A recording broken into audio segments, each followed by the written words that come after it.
종합 스포츠 분석 토킹 채널입니다. 10년 이상의 실전 경험과 노하우를 담아 데이터 기반 핵심 분석부터 최강 배팅 전략까지 아낌없이 공유해드립니다. 수년간 운영된 전문 분석방 링크는 고정 댓글에서 바로 확인 가능합니다. 경기 알아보겠습니다. 안양 정관장. 안양 정관장은 렌즈 아반도의 폭발적인 드라이브와 브라이스 워싱턴의 페인트존 장악이 팀 전술의 중심을 이룬다. 특히 백코트와 프런트코트 간의 유기적인 스위칭 움직임으로 45도 지역에서 후리한 포켓 공간을 꾸준히 만들어낸다. 이 과정에서 워싱턴이 하이포스트로 빠져 스크린을 제공하면 아반도는 코너까지 드리블 전진 후 컷인을 시도한다. 김종규는 로우 블록에서 볼을 잡은 뒤 즉시 페이스업으로 공간을 넓히며 세컨드 찬스 리바운드까지 이어가는 장면이 자주 나온다. 이러한 구조는 미드레인지와 골밑을 번갈아 공략하는 멀티옵션형 공격 시스템으로 상대의 수비 로테이션을 완전히 흔든다. 또한 안양 정관장은 폴쿼터 내내 템포를 유지하며 공격 전환 시 짧은 패스 연결로 수비 균형을 무너뜨리는 능력이 탁월하다. 렌즈 아반도의 사이드 돌파 이후 브라이스 워싱턴의 컵백 연결은 이 팀의 시그니처 루트라 할 수 있다. 오늘 경기에서도 이 스위칭 구조를 통해 자신들이 원하는 타이밍과 공간을 만들어내며 경기 흐름을 리드할 가능성이 높다. 서울 SK. 서울 SK는 자밀 원희의 인사이드 존재감에 의존하는 경향이 강하다. 김낙현은 하프라인 이후 볼을 오래 잡는 경향이 있어 공격 템포가 다소 끊기고 톨렌티노는 외곽 스팟업에서 기복이 심한 편이다. 원희가 포스트업으로 버티며 점수를 만들어내지만 안양 정관장의 강한 로테이션 수비에 막혀 효율이 떨어질 가능성이 높다. 특히 전환 수비 구간에서 백코트 복귀 속도가 느려 상대의 트랜지션 공격에 반복적으로 당하는 패턴이 있다. 수비적으로는 자밀 원희의 블록 타이밍이 좋지만 리바운드 커버가 늦어 세컨드 찬스를 허용하는 빈도가 많다. 결국 템포 싸움이 빠르게 전개될수록 서울 SK는 수비 간격이 벌어지고 공격 전개까지 흐트러지는 흐름이 이어질 것이다. 그래서 오늘 경기는 서울 SK 입장에서 경기 리듬을 제어하기 어렵고 후반 체력 저하 국면에서 주도권을 잃을 가능성이 높다. 토킹 코멘트. 이 경기는 포켓 공간 창출과 스위칭 전환의 정확도가 핵심 변수가 된다. 안양 정관장은 45도 지역에서 스위칭 후 생성된 포켓을 기반으로 후리한 미드레인지 찬스와 골밑 찬스를 교차로 설계한다. 아반도의 드라이브 돌파가 수비를 끌어내면 워싱턴이 하이포스트에서 컷인하며 찬스를 마무리한다. 김종규는 리바운드 이후 첫 패스 타이밍을 빠르게 가져가며 전환 공격의 기점 역할을 수행한다. 서울 SK는 원희가 버티며 인사이드를 지키겠지만 정관장의 빠른 스위칭 템포를 따라가기엔 수비 대응이 버거울 것이다.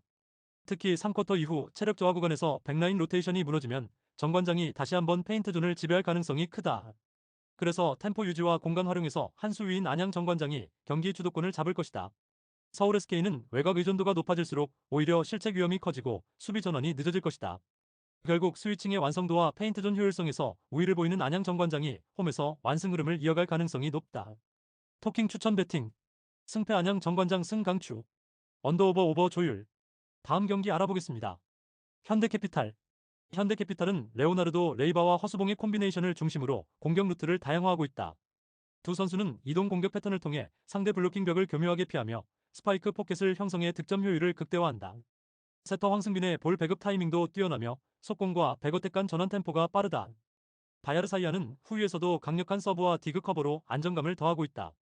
팀 전체적으로 리시브 라인 안정성이 개선되면서 세트 후반 클러치 상황에서도 전개가 끊기지 않는다.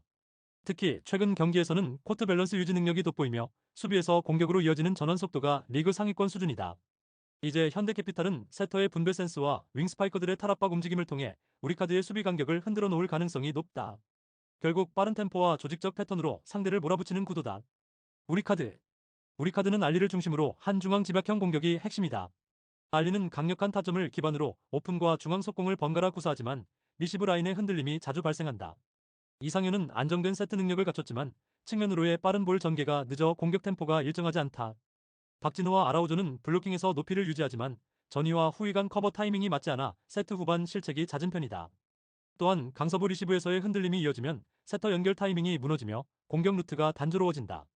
후위 수비 라인의 집중력이 떨어지면 현대캐피탈의 빠른 전환 패턴에 대응하기 어려운 구조다. 결국 우리카드는 알리의 개인 퍼포먼스에 지나치게 의존하는 경향을 보이며 전체적인 밸런스는 다소 불안정하다. 세트가 길어질수록 수비 커버 범위가 좁아지고 전술 응집력이 무너지는 흐름이 반복된다. 토킹 코멘트. 이 경기는 현대캐피탈의 템포 조절 능력과 스파이크 포켓 활용이 핵심 변수가 될 전망이다. 레오나르도 레이바의 공격 전환과 허수봉의 이동 공격 패턴이 세트 중반 이후에도 꾸준히 위협적으로 작동할 가능성이 크다. 또한 황승빈의 세트 템포가 완벽하게 맞아떨어지면서 후위 공격 루트까지 안정적으로 이어지고 있다.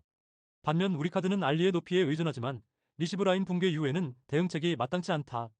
현대캐피탈이 빠른 전환으로 경기 흐름을 잡는다면 우리카드의 수비 밸런스는 무너질 가능성이 높다. 특히 세트 후반 체력 싸움에서도 현대캐피탈의 집중력이 한 발 앞서며 클러치 구간에서 완성도를 보일 것으로 예상된다. 결국 공격 완성도, 세터 템포, 수비 전환 속도에서 현대캐피탈이 확실히 우위를 점할 경기다. 브레이크 포인트를 얼마나 효율적으로 가져가느냐가 승부의 핵심이 될 것이다. 토킹 추천 배팅. 승패 현대캐피탈 승 강추. 언더오버 언더 추천. 다음 경기 알아보겠습니다. 기업은행. 기업은행은 세터 중심의 빠른 템포 배분을 바탕으로 짜임새 있는 전개를 추구하지만 리시브 라인 불안이 여전히 발목을 잡는다. 빅토리아는 높은 타점의 오픈 공격으로 득점을 책임지지만 리시브 이후 세컨드 볼 연결이 매끄럽지 못하다. 육서영은 중앙에서의 속공 가담이 활발하나 블로킹 타이밍이 일정하지 않아 상대 강타에 자주 노출된다. 최정민은 수비 커버와 백어택 전환에서 일정한 활약을 보이지만 장기 랠리 상황에서 체력 소모가 크다. 황민경은 경기 운영 경험이 풍부하나 상대 강서부 대응이 불안정해 전체 리듬이 끊기는 구간이 자주 발생한다. 그래서 세트 중반 이후에는 세터의 볼 분배가 단조로워지며 패턴이 읽히는 문제가 반복되고 있다. 결국 기업은행은 전위에서의 결정력보다는 수비 집중력과 리시브 안정성 확보가 핵심 과제로 꼽힌다. 특히 후위 수비 커버가 무너지면 세트 후반 리듬을 되찾기 어려운 구조다. 흥국생명. 흥국생명은 레베카와 김다은을 중심으로 한 약속된 패턴 플레이로 전개를 이끌어간다. 레베카는 전방에서 강타와 퀵오픈을 자유롭게 오가며 상대 블로커의 위치를 흔드는 능력이 탁월하다. 김다은은 코트 양쪽을 오가며 빠른 템포로 리듬을 살리고 세터와의 합이 정확하게 맞아떨어진다. 문지우는 블로킹 라인의 중심을 잡으며 상대의 공격 루트를 초반부터 봉쇄하는 역할을 수행한다. 김수진은 중앙에서의 세컨드 터치 감각이 뛰어나 리바운드 상황에서도 안정적으로 볼을 이어간다. 또한 흥국생명은 사이드와 중앙을 오가는 템포 조절 능력이 좋아 단조로운 공격에 빠지지 않는다. 그래서 세트 후반에도 꾸준히 점수를 쌓는 집중력이 돋보이며 블로킹 라인 간격이 매우 안정적이다. 결국 레베카의 폭발력과 김다은의 템포 조율 능력이 결합되면 경기 흐름은 자연스럽게 흥국생명 쪽으로 기운다. 토킹 코멘트. 이 경기는 전형적인 리시브 안정성과 템포 밸런스 싸움이다. 기업은행은 공격 포인트를 확보해도 세컨드 볼 처리와 연결 타이밍에서 자주 흐름이 끊긴다. 반면 흥국생명은 세터와 윙스파이커 간 합이 완벽히 맞물리며 세트마다 일정한 득점 루트를 만들어낸다. 특히 김다은의 빠른 템포 전환은 레베카의 타점 높은 강타와 맞물려 상대 블로킹 타이밍을 완전히 무너뜨린다. 기업은행이 블로킹 라인을 정비하더라도 흥국생명의 연속 공격 패턴을 막아내기에는 한계가 있다. 결국 후반부로 갈수록 리시브 안정성과 세터 조율력의 차이가 점수차로 이어질 가능성이 높다. 그래서 경기 전체 흐름은 흥국생명이 초반부터 주도권을 틀어주는 방향으로 전개될 것이다. 강서부와 속공 템포 조합이 완벽히 맞아떨어지는 순간 승부는 기울게 된다. 토킹 추천 배팅. 승패 기업은행 패 강추. 언더오버 언더 추천. 구독, 좋아요, 알림 설정. 토킹 가족방에서 더 많은 혜택을 만나보세요. 가족방은 고정 댓글의 링크를 통해 문의하세요. 감사합니다.